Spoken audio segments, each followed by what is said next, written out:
Hey guys, welcome back to the show. And as you must have read in the description of the video or the title of the video, I pretty much bought a lemon. And what does that mean? It means I bought a Sinar F. I don't know what it is, so F1 or F2, because it doesn't seem to come to look like any other Sinar Fs I've seen. This is something I made purposely, knowing where I was getting into, and even then I made a bit of a mistake. And don't get me wrong, I got all of this you see on the table for 160 euros, and I still find it's a pretty good deal, but if anyone was out there thinking they would get a camera, they would be very wrong. And if you know anything about Sinar is very modular, and I've been looking for pieces and parts for growing my P2, which is out of the frame just here, for a while, and I've never been into just buying a one part or not. I was always looking for kind of a setup I could buy and use as a separate camera, also with adding it to my P2, existing P2. So I saw this ad, 160 bucks. It was like an hour drive. I was like, I can do this. I can see it's missing a few parts, but I'm fine. No one else is gonna buy this. So I drove there, went to pick it up, got all excited about all the gear. I just get excited about gear, and didn't look into the details too much. So what happened to be, as I told you, there is no focusing glass. So I'm missing that part. This camera wouldn't be able to work right now. It's just kind of parts of a camera. There is no lens board, but that's fine. I have some others.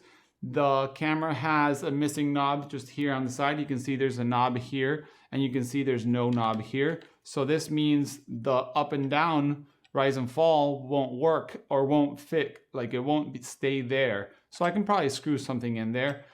Some of these indicators are broken. There's one broken back here in the front here. The bellows are pretty beat up, but they still work.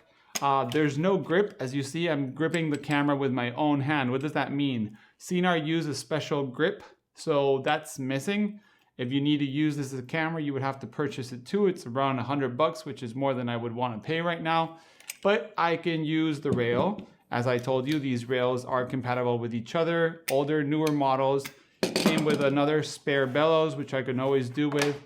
Came with a spare Fresnel, but it doesn't have the little edge for it. But I do have one for my Sinar P2, so I can just replace it. And it came with this Polaroid 545 film holder, which is the one that you use for Polaroid 55, new 55 and such.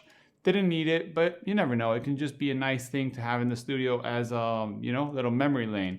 But yeah, this is what I bought. Just want to keep you guys informed that just beware when you see something that's a huge deal.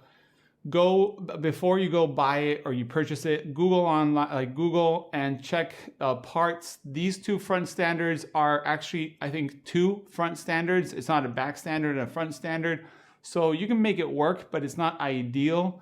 So just take the time, research, ask someone that knows, go to a store, compare. Don't just jump on something because it looks cheap like I did, even though I knew a bit of what I was buying, but still I didn't know about the missing knob. I didn't know that I knew I didn't have this part. I didn't know that one of these little levers was broken, but still I'll make it work. But I just want to share with you guys that I also made another mistake in large format. I will be using this on a macro setup with my P2. I'll show you guys a video later on. And as always, thanks for watching and see you in the next one.